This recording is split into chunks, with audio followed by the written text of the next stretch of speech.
es gribu parādīt, kā tiek gatavots paspartū. Jā, un tāpēc mēs izjauksim tagad vienu no bildēm, kura ir eksponēta ar paspartū. Un šajā gadījumā šeit nav stikla, ko es jau iepriekš izņēmu, vienkārši noņemam rāmi nost. Jāpievērš uzmanību, kad šāda veida paspartū rāmjiem ir jābūt pietiekami dziļiem, jo bildes dziļums arī ir salīdzinoši ievērojams. Jā, un paspartū sastāv no 3 daļām. Jā, tagad mēs noņemsim nost bildi. Kas ir svarīgi, kāpēc paspartū ir svarīgs? Lai stikls nepieskartos darbam.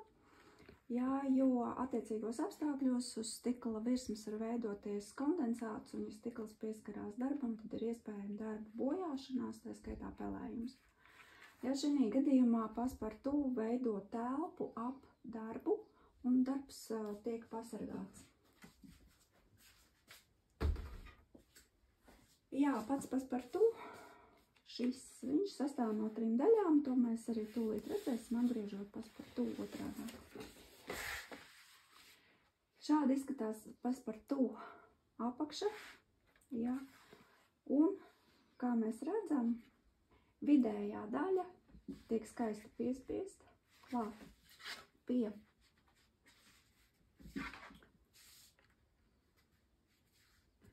paspartū pamata, jā, kur mēs tagad noņemam nost, lūk, jā, un atklājās paspartū vidus. Un var redzēt, kādā veidā viņš tiek piegriezts, jā, būtībā ir tāda pati lapa, kurā tiek izveidots paspartū iegriezums ar atbilstošiem locījumiem. Un jāpievērš uzmanība arī, ka ir jāveido locījuma līnijas, iespiežot, jā, un arī paspartū dziļums, jā. Šis ir paspartū dziļums. Tad mēs noņemam nost kartona rāmi, kurš palīdz veidot paspartū dziļumu.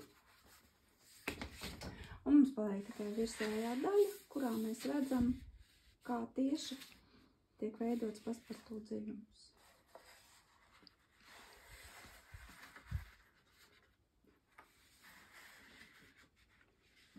Un tagad mēs varam salikt paspartū atpakaļ. Jā, tātad. To visu piegriež pēc mēriem, un visam ir jābūt ļoti precīzi un jāpievērš uzmanību, ka šim paspartū, jā, kas jau ir redzamais, viņam ir jābūt maz drusciņ pa pus milimetru lielākam nekā šim paspartū, jā. Savādāk nevarēs to visu palikt precīzi. Tālāk mēs pievienojam pamatni. Jā. Un paspartū ir gatavs saņemt mūsu bildi un mūsu rāmi. Ja viss būs precīzi uztaisīts, izskatīsies brīnišķīgi. Paldies!